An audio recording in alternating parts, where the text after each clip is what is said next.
Diajak teman SMA kerja, tapi ternyata teman SMA sudah lama meninggal. Seperti apa kelanjutan ceritanya? Tonton sampai akhir. Selamat datang di channel Wow Serem, tempatnya cerita yang dapat membuat bulu kuduk meremang. Yuk, daripada kita lama-lama, langsung saja kita masuk ke dalam ceritanya. Malam itu Bagas duduk sendirian di kamarnya. Lampu gantung hanya menyala setengah. Temaram. Di meja kecilnya, gelas kopi sudah dingin sejak tadi. Pikirannya masih bercampur aduk, bingung mau bagaimana setelah dipecat seminggu lalu dari pabrik. Ponselnya tergeletek di kasur, sesekali menyala karena notifikasi. Dia malas membuka grup WhatsApp keluarga yang isinya cuma foto-foto kucing dan ucapan, "Semangat pagi," padahal sudah jam 8 malam. Sambil menyadarkan badan di dinding, Bagas mengusap wajahnya. Badannya capek, tapi matanya nggak bisa merem. Bayangan bos yang menatap dingin sambil bilang, "Maaf Gas, kita harus ngurangin karyawan," terus teriang-iang di kepala. Tiba-tiba, nada pesan berbunyi lagi. Kali ini bukan dari grup keluarga. Layarnya menunjukkan satu nama, Seno. Bagas mendadak diam. Matanya menyipit memastikan dia nggak salah lihat. Benar, di layar tertulis Seno. Foto profilnya samar, kayak diambil dari jauh cuma kelihatan siluet orang berdiri di bawah pohon beringin. Bagas masih bengong beberapa detik. Seno, teman SMA-nya dulu. Dia udah nggak pernah dengar kabarnya lagi sejak lulus. Bahkan waktu reuni tahun lalu pun, Seno nggak muncul. Dengan rasa penasaran, Bagas buka pesannya. "Gas, kue lagi butuh kerjaan tah? Aku butuh partner bisnis. Nek kue gelem, tak jelasin besok." "Bagas, kamu lagi butuh kerjaan kan? Aku butuh partner bisnis. Kalau kamu mau, tak jelasin besok." Alis Bagas terangkat. Tangannya otomatis ngetik balasan. "Seno, iki bener kue." "Seno, ini beneran kamu?" Gak sampai 1 menit, balasan datang lagi. "Iyo, kue gelem ra, butuh kue banget." "Iya, kamu mau nggak? Aku butuh kamu banget." Bagas diam sebentar. Rasanya aneh banget. Seno ini dulu memang pinter dagang. Selalu punya ide-ide aneh yang kadang malah jadi duit.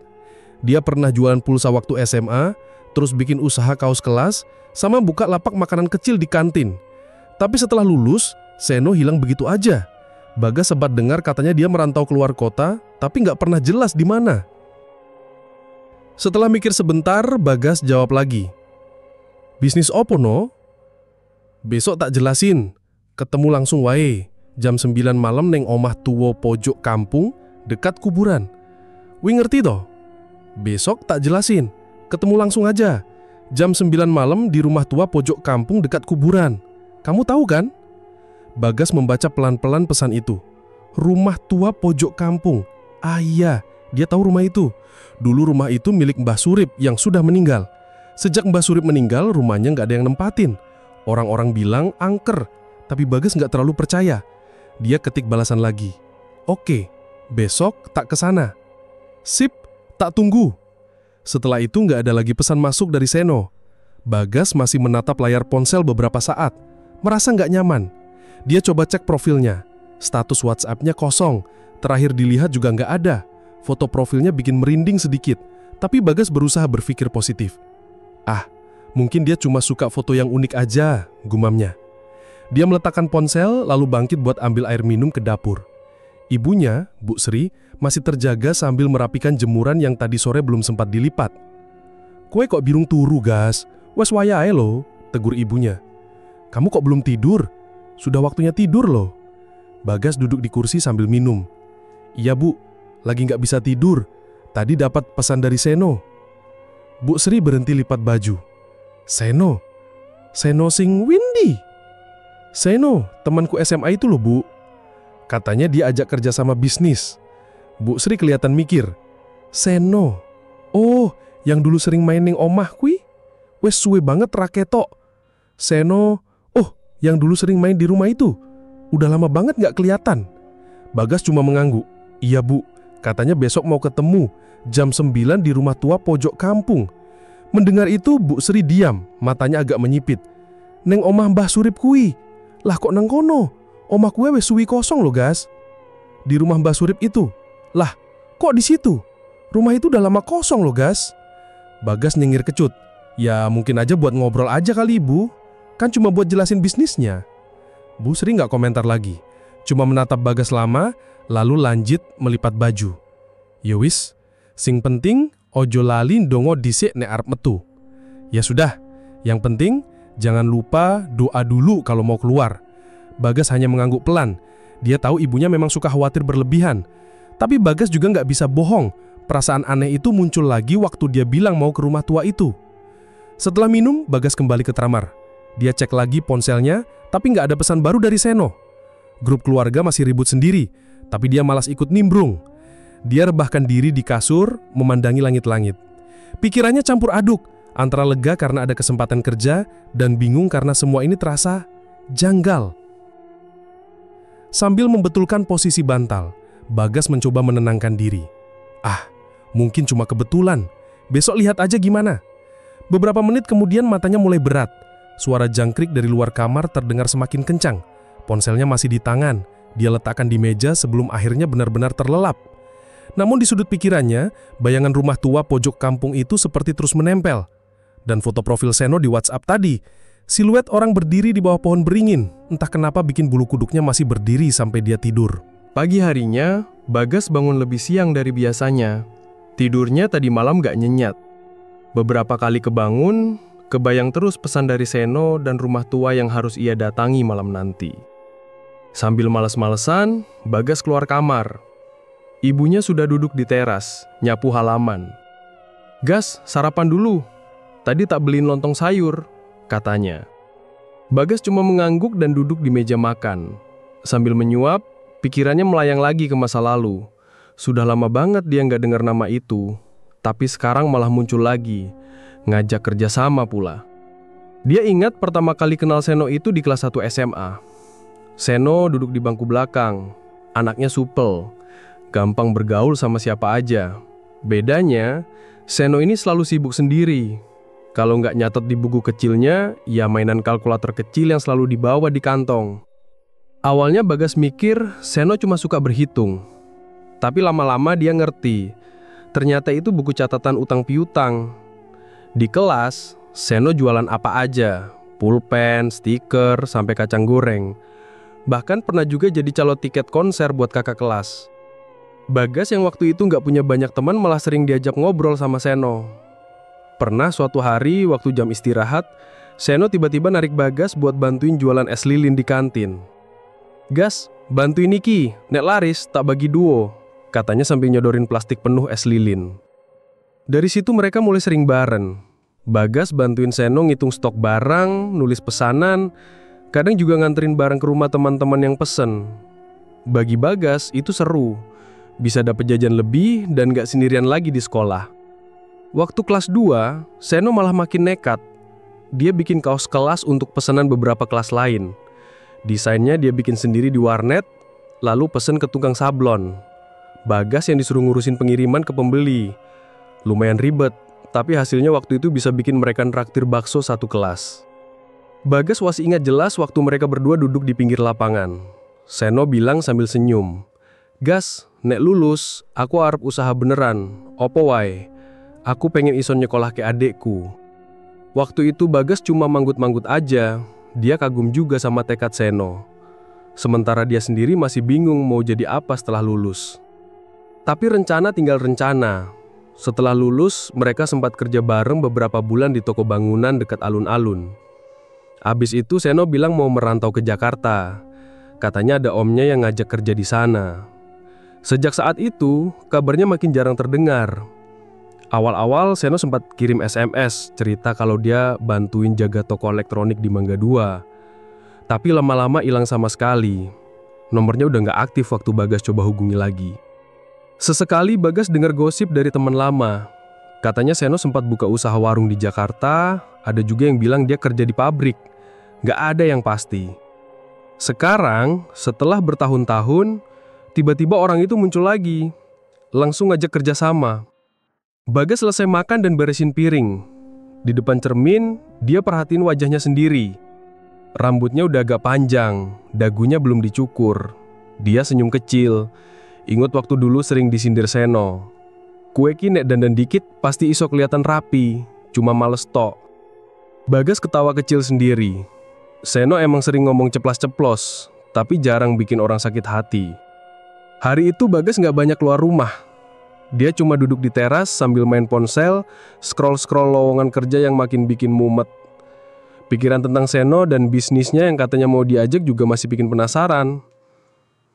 Siang itu temennya, Joko, lewat depan rumah naik motor. Joko sempat berhenti sebentar. "Gas, ngapain? Murung aja. Masih kepikiran dipecat ya?" Bagas senyum kecut. "Ya biasalah, wong nganggur. Jok, ngomong-ngomong, kowe pernah dengar kabar Seno nggak?" Joko melirik heran. "Seno? Seno sing dulu barengan kita kerja di toko bangunan?" Bagas angguk. "Iyo, semalam dia ngecat aku, ngajak kerja sama." Joko malah ketawa kecil. "Wah, hebat tuh kalau bener. Aku kira dia udah sukses di Jakarta. Tapi ya wis lama banget aku nggak dengar kabarnya. Lawang waktu reuni aja nggak dateng." Bagas hanya menggumam. Setelah Joko pergi, dia makin kepikiran. Apa benar Seno masih tinggal di Jakarta? Terus kenapa malah ngajak ketemuan di rumah tua dekat kuburan? Malam makin mendekat dan perasaan gak sabar bercampur was-was makin besar. Bagas akhirnya masuk kamar, buka lemari, nyiapin baju buat nanti malam. Kemeja abu-abu yang masih lumayan rapi dia ambil. Celana panjang hitam yang jarang dipakai juga dia keluarkan. Dia sempat duduk di pinggir kasur sambil melamun. Sekali lagi, bayangan Seno muncul di pikirannya. Wajahnya waktu SMA yang selalu senyum sambil bawa-bawa buku catatan kecil itu. Bagas menarik napas dalam. Di kepalanya cuma ada satu pikiran. Mungkin ini kesempatan bagus buat mulai lagi dari nol. Toh dulu Seno selalu bisa diandalkan soal usaha. Siapa tahu sekarang juga begitu. Hari sudah mulai gelap ketika Bagas duduk di kursi ruang tamu sambil bolak-balik lihat jam dinding. Jarum panjangnya jalan pelan sekali, seolah sengaja bikin dia makin gugup. Di meja depan, ponselnya tergeletak dengan layar yang kadang menyala, tapi nggak ada pesan baru. Sejak siang, pikirannya nggak tenang. Bayangan rumah tua yang disebut Seno itu bikin merinding. Walaupun dia sudah pernah lihat rumah itu waktu kecil, tetap saja ada sesuatu yang bikin nggak enak tiap kali lewat.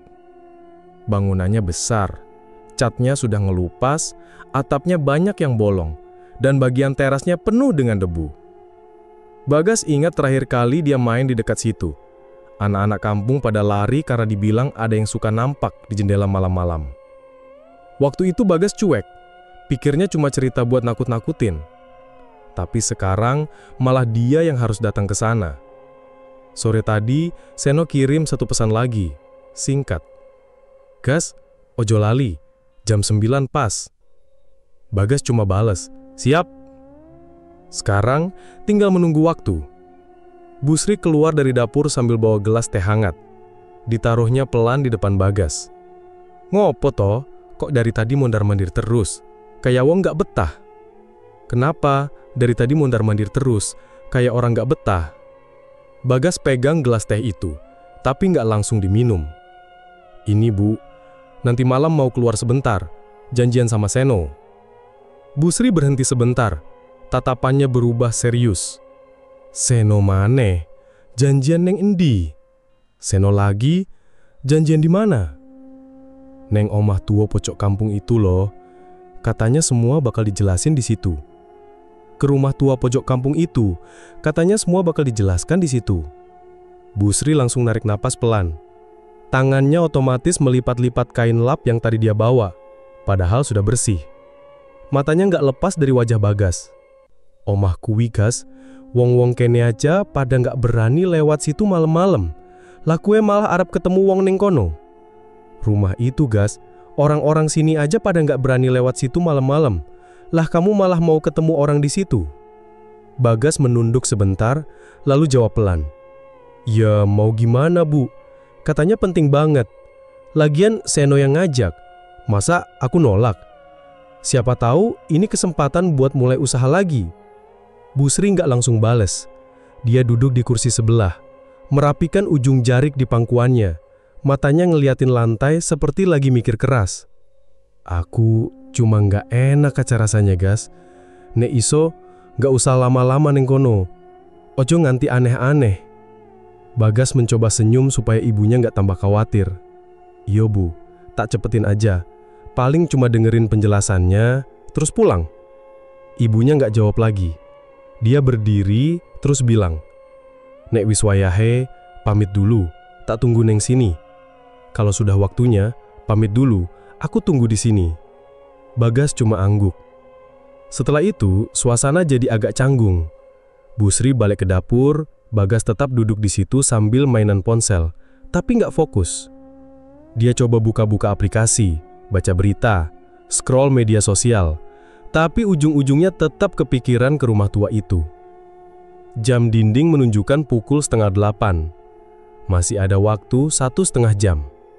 Bagas memutuskan buat mandi lagi, biar pikirannya agak seger. Di kamar mandi pun, dia jadi bengong. Ngebayangin besok kalau beneran dapat kerjaan dari Seno, kira-kira kayak gimana ya? Apa buka toko? Atau bisnis online? Atau malah jadi marketing? Dia nggak tahu. Tapi apapun itu, yang penting ada penghasilan lagi. Selesai mandi, Bagas ganti baju rapi. Kemeja abu yang sudah disetrika tadi pagi, celana panjang sama sepatu yang agak berdebu karena jarang dipakai. Dia semprot sedikit minyak wangi sambil lihat kaca. "Iki beneran cuma ketemu orang kok, deg-degan banget." Dia gumam pelan. "Inikah beneran cuma ketemu orang? Kok deg-degan banget?" Waktu sudah menunjukkan pukul 8:15. Bagas duduk lagi di kursi ruang tamu, kali ini sambil merhatiin jalan depan rumah. Sepi. Lampu-lampu jalan cuma nyala di beberapa titik, selebihnya gelap. Suara jangkrik nyaring banget. Bagas jalan pelan sambil merapatkan jaket. Dari jauh, sudah kelihatan bayangan rumah tua itu, berdiri sendirian di ujung jalan, dekat pohon besar. Lampu-lampu rumah sekitar situ mati semua, bikin suasana tambah aneh. Bagas berhenti sebentar, menatap rumah itu dari jauh. Atapnya yang sudah bolong jelas kelihatan gelap. Pintu depannya seperti sedikit terbuka. Dia menarik nafas panjang. Diingatnya pesan terakhir Seno. Jam 9 pas. Sekarang jam persis pukul 9. Bagas kembali melangkah pelan ke arah rumah tua itu. Jaraknya tinggal beberapa meter lagi. Sejak pulang dari rumah tua malam itu, perasaan Bagas gak karuan. Badannya capek, tapi matanya susah merem. Rasanya seperti ada yang masih nempel di pikirannya. Pagi-pagi dia udah bangun, padahal biasanya tidur sampai siang kalau nggak ada kerjaan. Dia keluar kamar, duduk di teras sambil lihat halaman depan rumah. Udara dingin pagi itu bikin sedikit seger, tapi di dalam dadanya tetap nggak tenang. Waktu jalan ke warung buat beli rokok, Bagas merasa seperti ada yang ngikutin dari belakang. Jalannya dia pelanin, terus noleh, tapi nggak ada siapa-siapa. Jalan kampung itu juga sepi banget. Cuma ada 2 orang ibu-ibu yang lagi ngobrol di depan rumah mereka. Sampai di warung pun, dia masih merasa aneh. Tiap dengar suara langkah kaki dari belakang, dia refleks nengok, tapi tetap kosong. Bayangan hitam itu cuma muncul di ujung matanya, kayak sekilas saja. Begitu dia fokus, hilang. Sampai-sampai pemilik warung, Bu Tati, nyeletuk. "Gas, kue kenapa? Kok kayak dikejar utang aja mukanya?" Bagas cuma senyum tipis. "Ora Bu, paling kurang tidur aja." Begitu sampai rumah, dia langsung masuk kamar. Baring di kasur, matanya merem sebentar, tapi malah kebawa mimpi aneh. Dalam mimpinya, dia lagi berdiri di tengah lapangan desa. Angin kenceng, suasana remang-remang. Di ujung lapangan, ada pohon beringin besar. Di bawah pohon itu, dia lihat Seno lagi duduk dengan kepala menunduk. Bagas sempat panggil, "No!" Tapi Seno nggak jawab. Wajahnya pucat banget, bajunya kusut, dan kedua tangannya kayak megang sesuatu, tapi nggak jelas apa. Bagas jalan pelan mendekat, tapi tiba-tiba Seno ngangkat kepala. Matanya kosong, bibirnya gerak pelan-pelan, bilang sesuatu yang nggak bisa Bagas dengar jelas.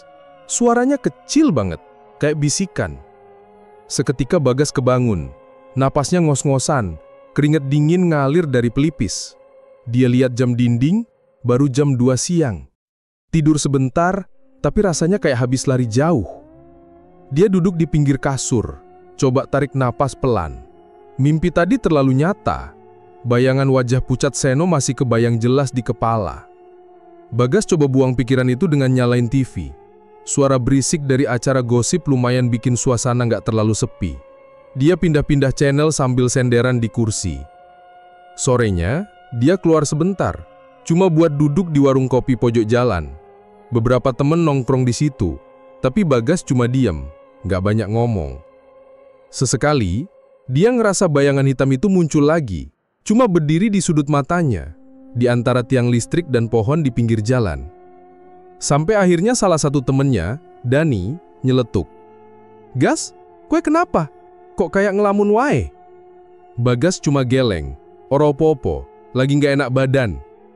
Setelah maghrib, dia mutusin buat pulang lebih awal. Sampai rumah, suasana makin aneh.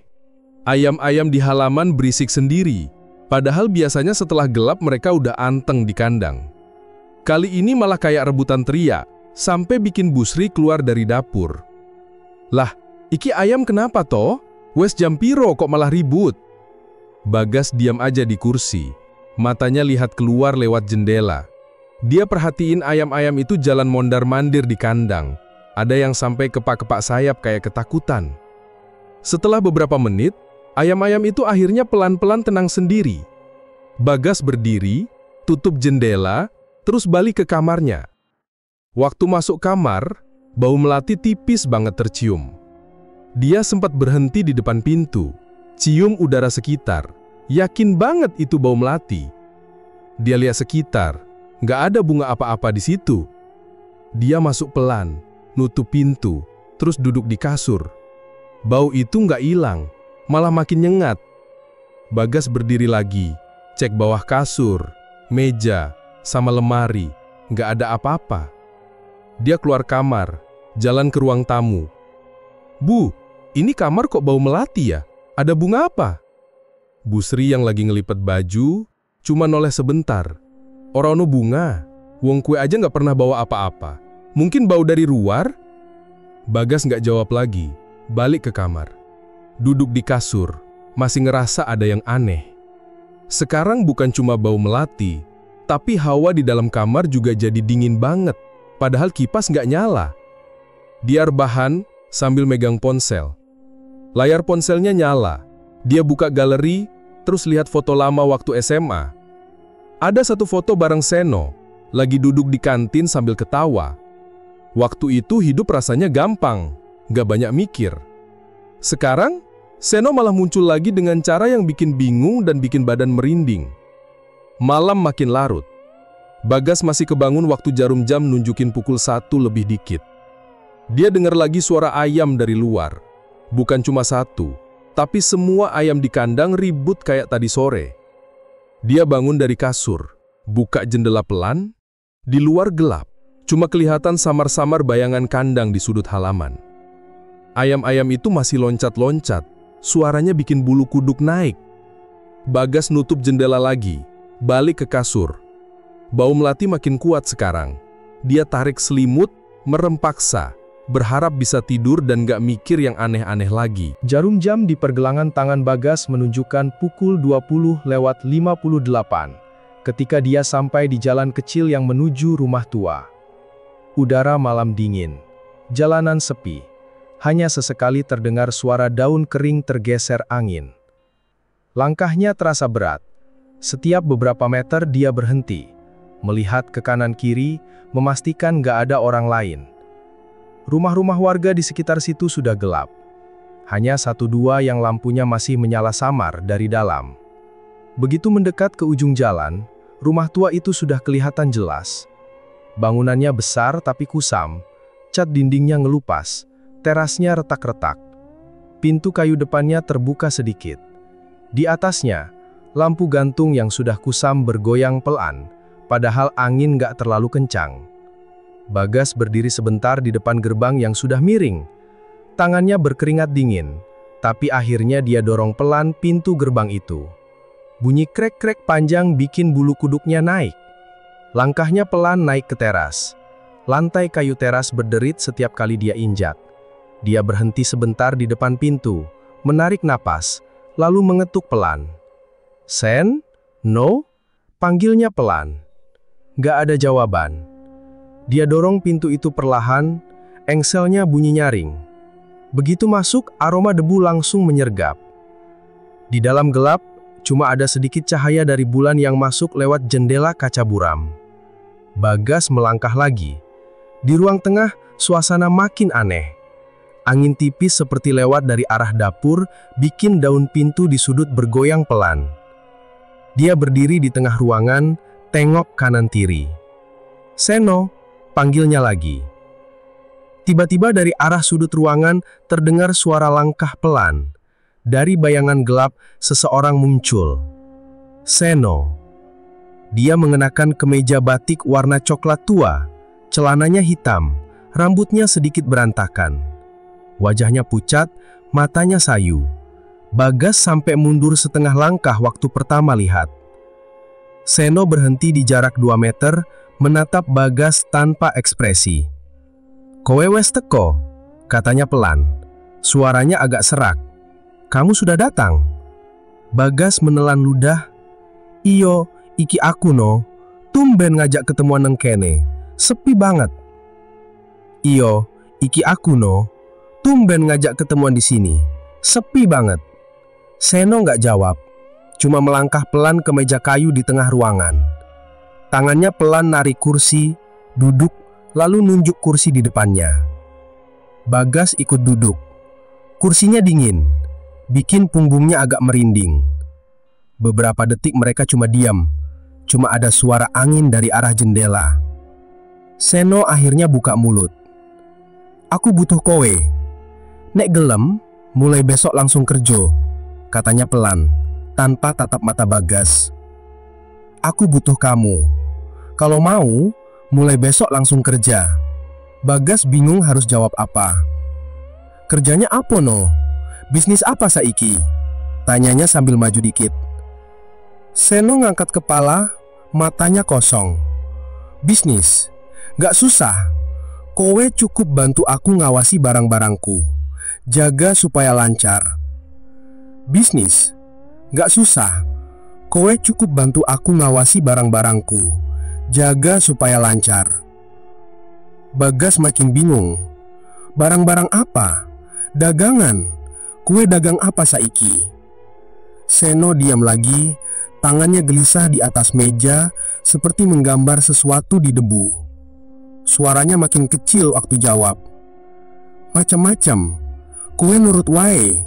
Ora perlu tanya-tanya. Macam-macam. Kue nurut aja. Ora perlu banyak tanya." Bagas mulai nggak enak. Biasanya Seno cerewet, suka cerita detail tentang apapun. Sekarang jawabannya pendek-pendek, bahkan nggak mau lihat wajah Bagas. "Upahnya piye no? Aku kan butuh jelas." Bagas coba tanya lagi. Seno tiba-tiba berhenti mainin jarinya. Dia lihat Bagas sekilas, wajahnya datar. "Tak atur kabeh. Nek kowe gelem, wes tak siapkan semua. Ndak usah khawatir soal duit. Aku atur semua. Kalau kamu mau, udah tak siapkan semua. Ndak usah khawatir soal uang." Bagas nyandar di kursi, pikirannya campur aduk. Di satu sisi, dia butuh kerja. Tapi cara Seno bicara, suasana rumah, dan sikapnya yang aneh bikin ragu. Beberapa menit mereka diam lagi. Bagas lihat tangan Seno gemetar pelan di atas meja. Matanya seperti lihat ke arah lain, kadang berkedip cepat. Bagas akhirnya beranikan diri tanya lagi. "No, kenapa harus di sini? Rumah ini kan kosong. Orang-orang juga jarang lewat sini." Seno pelan-pelan berdiri, tapi masih nunduk. "Kene luwih tenang. Ora ono sing ganggu. Di sini lebih tenang. Gak ada yang ganggu." Abis bilang itu, Seno jalan pelan ke arah jendela. Dia berdiri di situ, membelakangi Bagas. Suaranya makin lirih waktu ngomong lagi. "Gas, nek kue gelem, mulai besok malam ya. Aku tunggu neng kene. Kowe ngerti dalane to? Gas, Kalau kamu mau, mulai besok malam ya, aku tunggu di sini. Kamu tahu jalannya kan?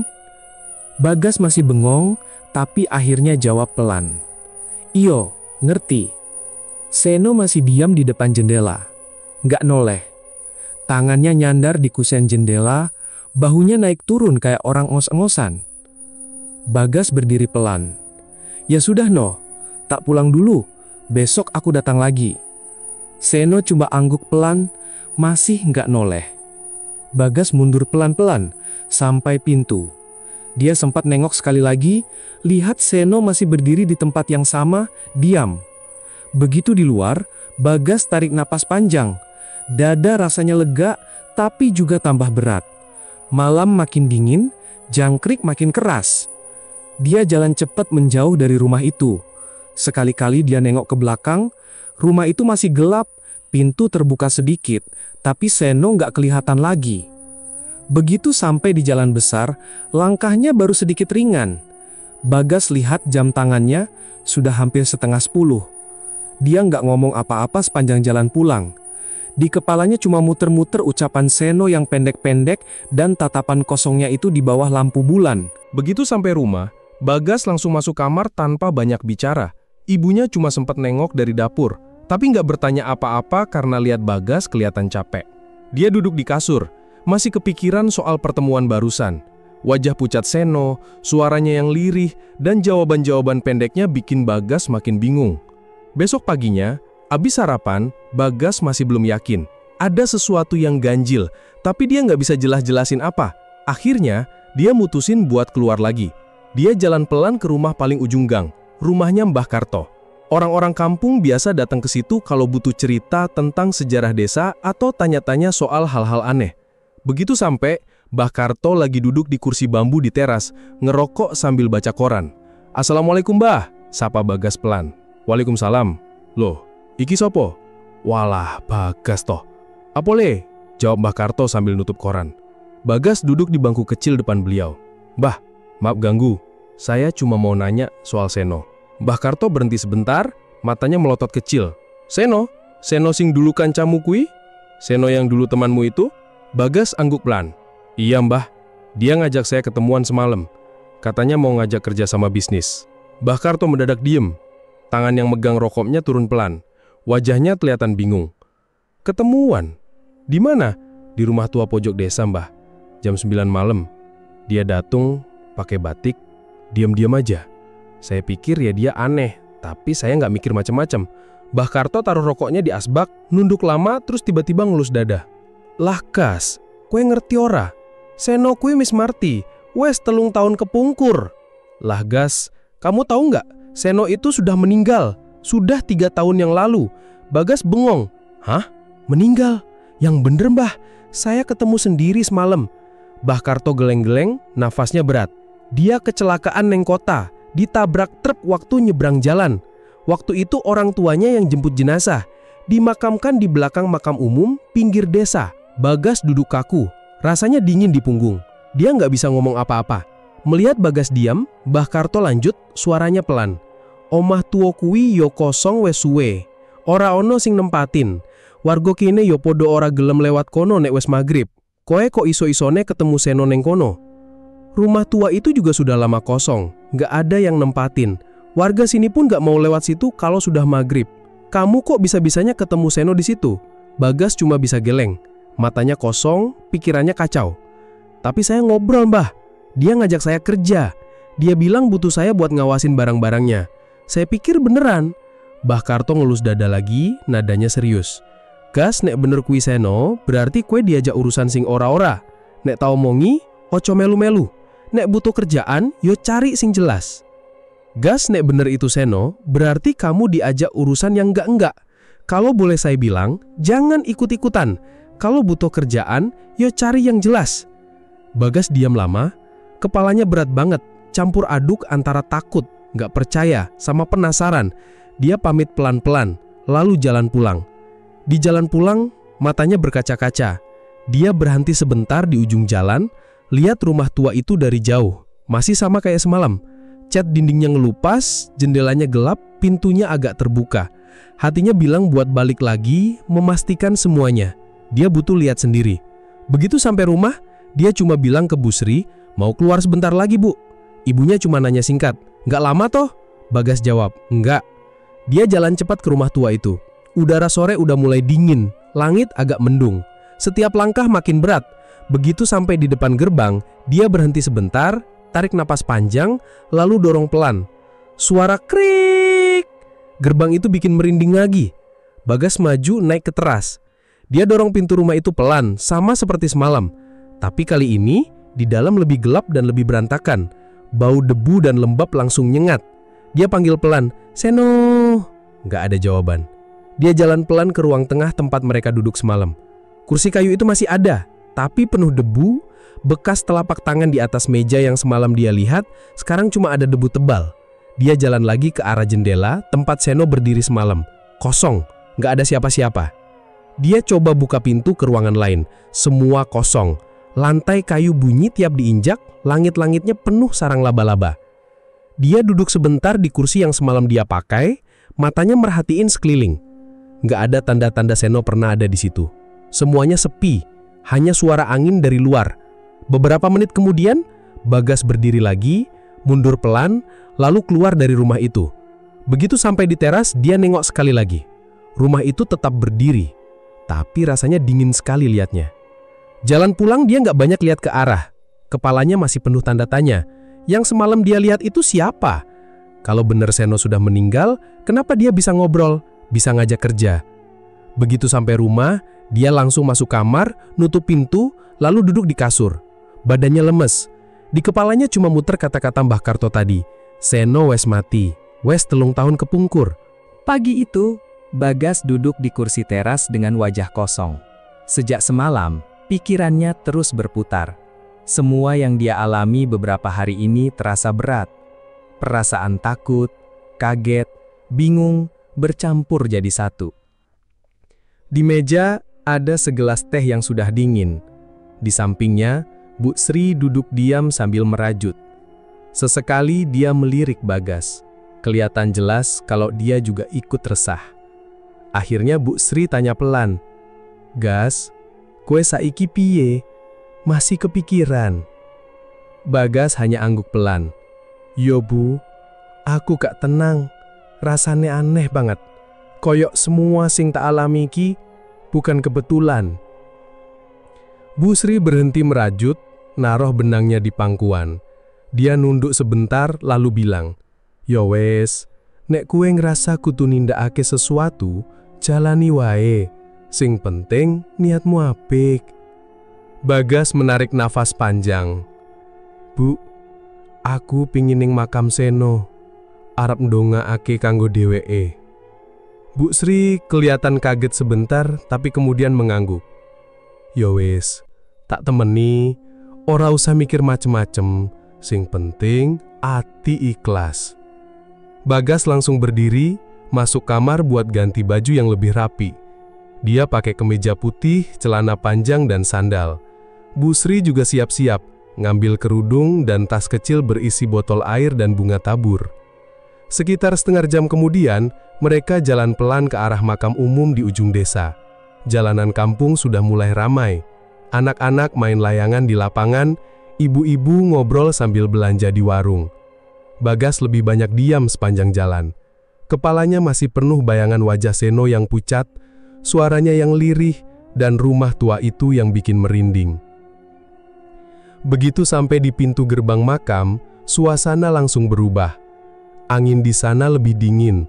Suara berisik anak-anak sudah nggak kedengeran lagi. Di kanan kiri jalan setapak, nisan-nisan berdiri rapat. Banyak yang sudah miring dan kusam. Bu Sri jalan di depan sambil sesekali melihat tulisan di nisan. Iki yang kene gas," katanya sambil berhenti di salah satu makam di pojok, dekat pohon kecil. Bagas berdiri di depan makam itu. Batu nisannya sederhana.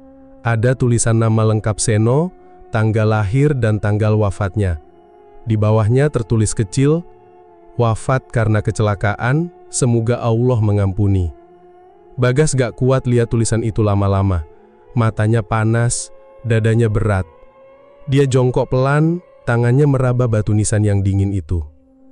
Bu Sri duduk di samping, membuka tas kecilnya, mengeluarkan bunga tabur, lalu meletakkan pelan di atas busara. Bagas masih diam, matanya mulai basah. "Seno, nek kue isih iso krungu aku minta ngooh. Waktu kue isih urip, aku ora ngerti kabarmu, ora ngerti masalahmu.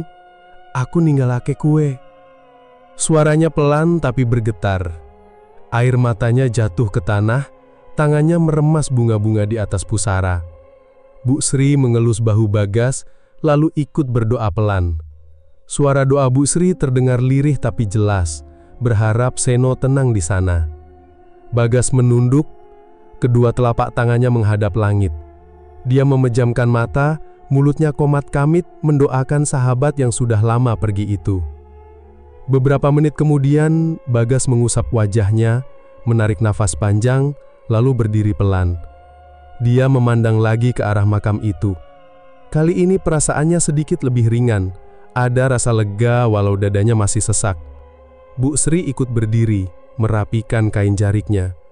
Dia melihat Bagas sebentar, lalu berkata pelan, "Wis yo, ojo nganti kelalen dongani maneh. Wong mati kui butuh sing dongani." Bagas angguk pelan, "Yo Bu." Mereka pelan-pelan berjalan keluar makam. Langit sudah agak mendung, angin sore bertiup pelan. Sampai di jalan besar, Bagas berhenti sebentar, lalu nengok ke arah makam lagi. Dalam hati, dia janji, tiap malam Jumat, dia bakal datang lagi ke situ. Perjalanan pulang lebih tenang. Kali ini dia bisa sedikit tersenyum ke orang-orang yang berpapasan.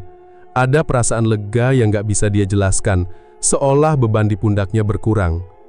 Begitu sampai rumah, dia masuk kamar, duduk di kasur. Dia lihat lagi foto lama di ponselnya.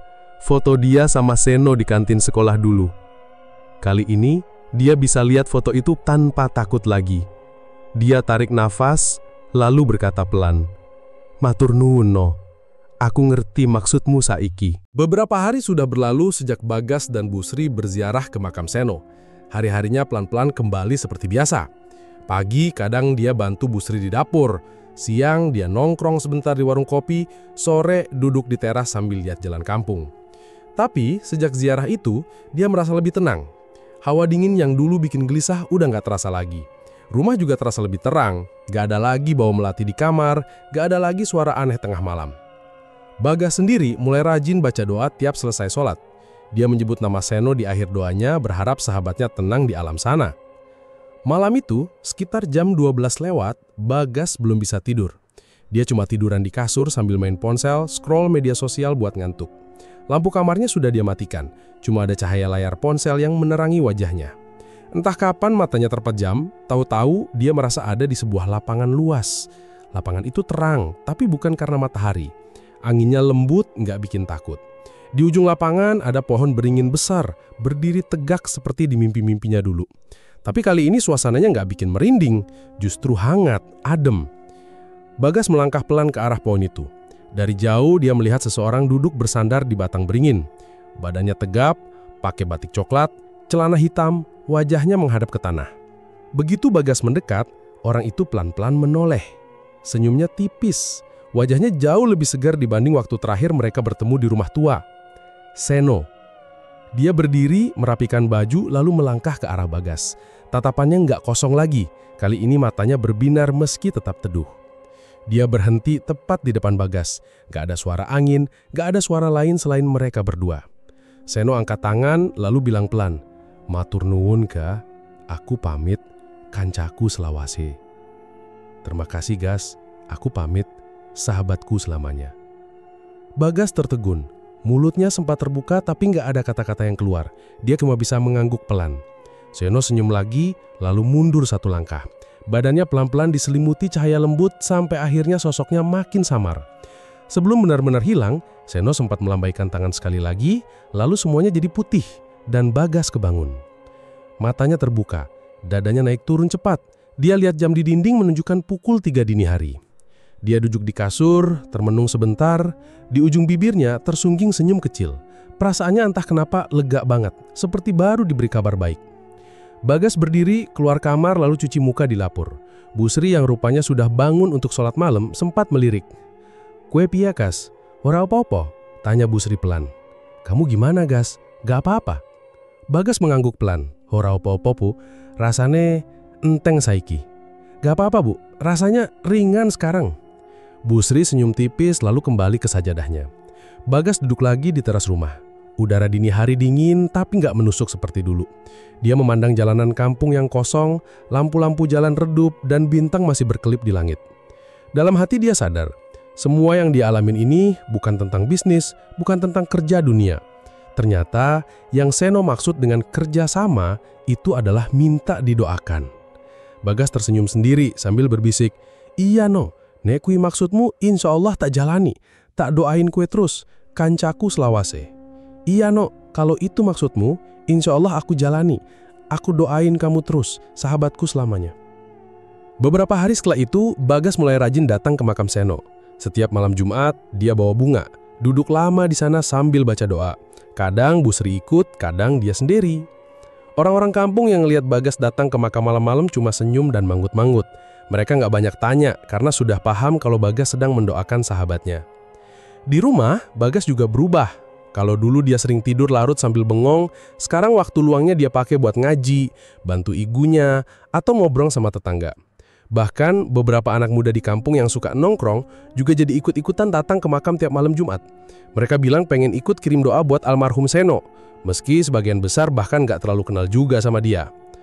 Bagas gak pernah lagi mimpi-mimpi aneh. Gak ada lagi bayangan hitam yang ngikutin, gak ada lagi ayam berisik tengah malam, dan rumah tua di pojok kampung udah dia lewatin berkali-kali tanpa merasa takut. Kalau lewat situ, kadang dia berhenti sebentar, nengok ke pintunya yang selalu terbuka sedikit, lalu tersenyum kecil sambil bilang pelan, "Wis tenang kue saikino, sudah tenang kamu sekarang." Hidup Bagas jadi lebih terarah. Dia mulai kerja serabutan bantuin tetangga yang punya usaha konveksi kecil. Penghasilannya nggak besar, tapi cukup buat bantu kebutuhan rumah. Tiap malam, sebelum tidur, dia selalu sempetin baca doa buat Seno. Kadang dia juga ngobrol pelan, seolah Seno lagi duduk di kasur kamarnya. "Tak terusno Yono, ujo khawatir. Aku ora lali kue. Aku terusin Yono, jangan khawatir. Aku nggak lupa sama kamu."